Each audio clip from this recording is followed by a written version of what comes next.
Assalamualaikum warahmatullahi wabarakatuh.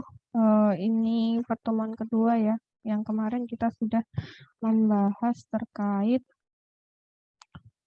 apa itu akuntansi, membahas terkait gimana kalau akuntansi, konsepsi akuntansi, terus akuntansi itu ada apa aja, ada persamaan akuntansi, terus tujuan, konsep, dasar akuntansi, terus pengguna informasi akuntansi itu siapa saja, lalu syarat-syarat laporan keuangan itu seperti apa. Ada lagi ini ya, jenis laporan keuangan itu apa saja, kemarin sudah dijelaskan ya. Jadi ada beberapa jenis laporan keuangan, laba rugi, ekuitas pemilik atau perubahan modal, neraca, laporan arus kas, dan catatan atas laporan keuangan. Nah, untuk kali ini mari kita bahas satu persatu ya, sampai pembuatan laporan keuangan.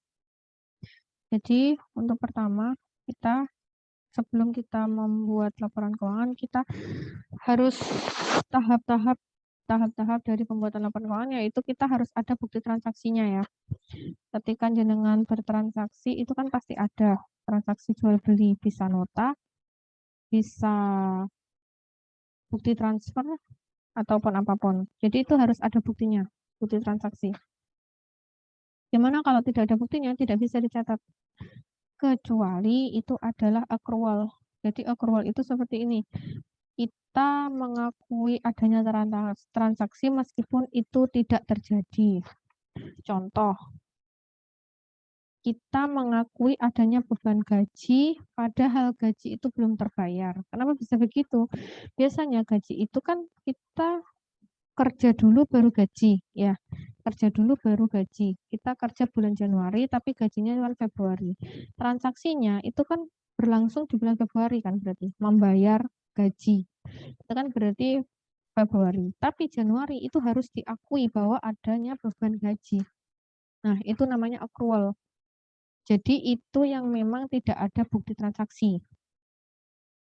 Kayak listrik. Listrik itu yang bukan token ya. Itu kan kita pakai dulu listriknya, baru kita bayar. Benar ya? Nah, itu harus dimajukan, diaccrualkan. Harus diakui biayanya. Harus diakui bebannya dulu. Paham ya? Jadi ada beberapa yang harus diaccrual. Beban gaji, listrik, air, terus biaya-biaya yang mana kita itu menikmati dulu baru membayar, itu bisa. Terus ada lagi yang kebalikan ya, kebalikannya gini, kita sudah membayar sewa itu di depan. Sewa kan pasti bayarnya di depan. Kita membayar sewa 1 tahun nih, 1 tahun katakanlah 12 juta. 12 juta sewa dibayar di muka dengan tunai pada kas. Berarti, nah nanti untuk tiap bulannya kita harus mengakui adanya biaya beban sewa. Karena kan kita menikmati hasil sewanya. Kita sudah menikmati sewanya. Jadi harus diakui beban sewa. Januari berarti beban sewa pada sewa dibayar di muka. Februari juga gitu, beban sewa pada sewa dibayar di muka. Seperti itu. Jangan harus paham itu ya. Sebelum ke sana, kita harus tahu dulu nama-nama akun. Jadi di akuntansi itu tidak sembarang. Contohnya gini, jenengan beli meja, beli kursi, itu nggak bisa jenengan buatkan transaksinya itu meja pada kas atau meja pada hutang, nggak bisa. Karena meja kursi itu harus dikelompokkan, dijadikan satu nama akunnya. Seperti itu ya.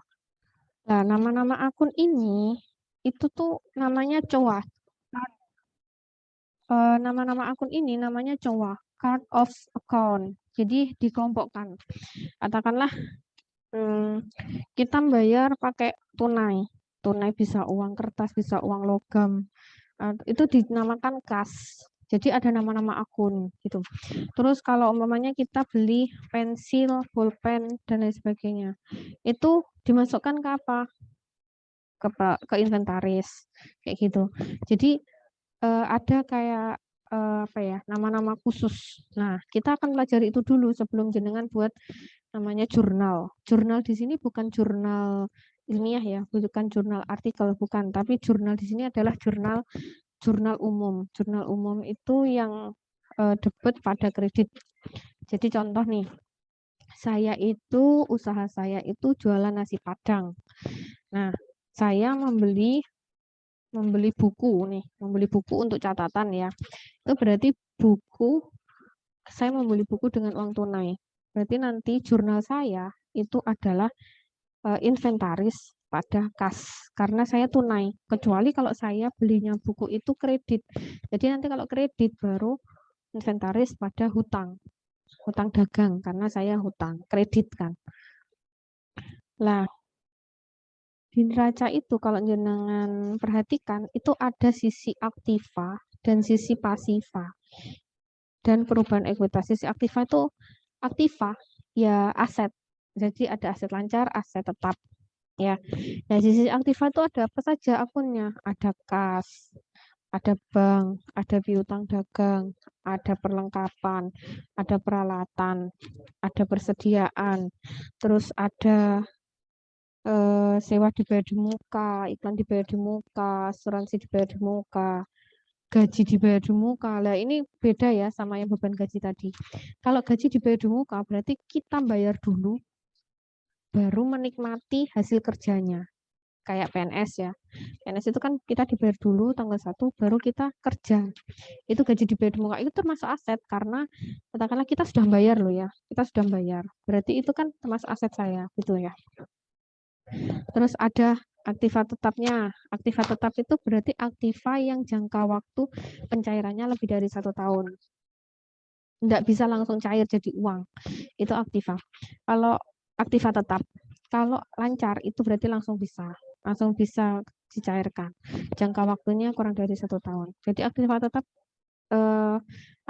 peralatan, akumulasi penyusutan, terus gedung tanah, terus bangunan, mesin kayak gitu. Terus selanjutnya hutang. Hutang itu di sisi kanan ya. Kalau aktiva aset itu di sisi kiri, hutang di sisi kanan. Hutang itu ada apa? Hutang dagang ke supplier, hutang bank, hutang gaji. Nah, hutang gaji itu kayak tadi ya. Jadi ketika accrual kita belum membayar gaji, itu tetap harus kita akui bahwa adanya gaji. Benar ya? Jadi bulan Januari saya itu punya karyawan. Lah itu harus aku akui. Bulan Januari ada biaya gaji, ada beban gaji. Nah, di situ berarti nanti aku membuat jurnalnya itu adalah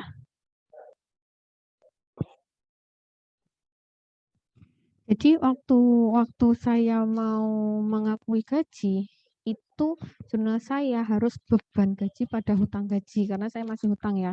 Nah, beban gaji harus aku akui. Itu. Paham?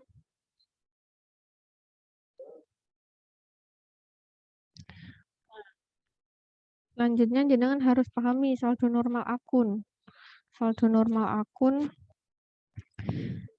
aset atau aktiva itu akan bertambah jika ada di sisi debit. Contoh ya. Contoh adalah saya menyetor modal. Saya ini pribadi. Saya punya usaha. Nama saya katakanlah PT Maju Sejahtera. Saya menyetorkan modal dari pribadi saya untuk ke perusahaan. Nah, terus setelah itu ketika menyetor modal, saya akan membuat jurnal. Jurnal saya berarti kas pada modal. Kas saya masuk kan? Di sini yang dimaksud kas itu di perusahaan loh ya. Kita ngomongin perusahaan. Ini kita ngomongin catatan perusahaan.